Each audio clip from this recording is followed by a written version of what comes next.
Magandang tanghali, bagong Pilipinas. Una sa ating mga balita. Mainit na isyu ngayon ang naging opinyon ni Senator Robin Padilla sa paglilitis hinggil sa aniyay tila pagiging one-sided ng prosekusyon. Ang House Prosecution Panel iginiit na mas nakapagtataka kung papanigan nila ang kabilang kampo. Nilinaw naman ng opisina ni Senator Padilla ang nais iparating ng senador sa kanyang binitawang pahayag.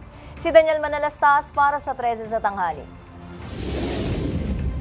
Alam niyo po, napakaganda po ng inyong sagot. Sana hindi one-sided ang ating persekusyon. Ano?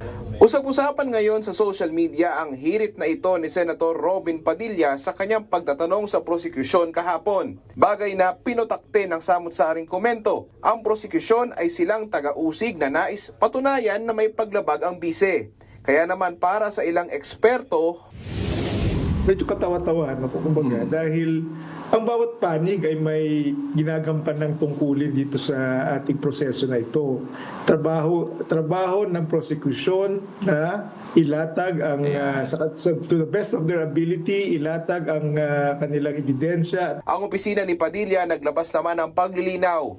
Anila ang pahayag ni Padilla tungkol sa one-sided ay kaugnay ng mas malawak na usapin ng pagiging fairness at participation sa impeachment proceedings. Partikular daw sa magkaibang sitwasyon ng mga testigo at mga senator judge na may kinahaharap na legal na usapin. Sinagot naman ng prosekusyon ang mga litanya ni Padilla.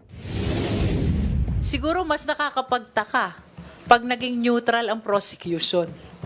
At lalong nakakapagtaka kung i-defend namin yung respondent. Kasi ako, Maginoo, pero medyo bastos tayo. We're very appreciative that Senator Robin always brings color and surprise and excitement. Kahapon din sa paglilitis, may eksenang ganito si Padilla matapos maingayan habang siya ay nagtatanong. I was interrupted. Hindi po sila allowed. Mag-ingay. Korte po ito. Presiding officer, bawal po ang ginagawa nitong nasa harap natin, nagkukomento. Pag-amin ni Attorney Lorna Kapunan, sila ang napagalitan ng senador. May I use this opportunity to apologize to Senator Judge Robin. There was no intent to disrespect him. Lalong-lalo na yung mga nasa front row, nagtinginan kaming ganyan. Yung pala kami yun, nasa front row. So, Senator Robin, sabi mo, kaibigan tayo, forgive na lang. Hindi na kami uulit dyan. Sa susunod na linggo, ipagpapatuloy ang paglilitis. Para sa totoong balita sa Bagong Pilipinas, Daniel Manalastas ng IBC News para sa 13 sa tanghali ng Congress TV.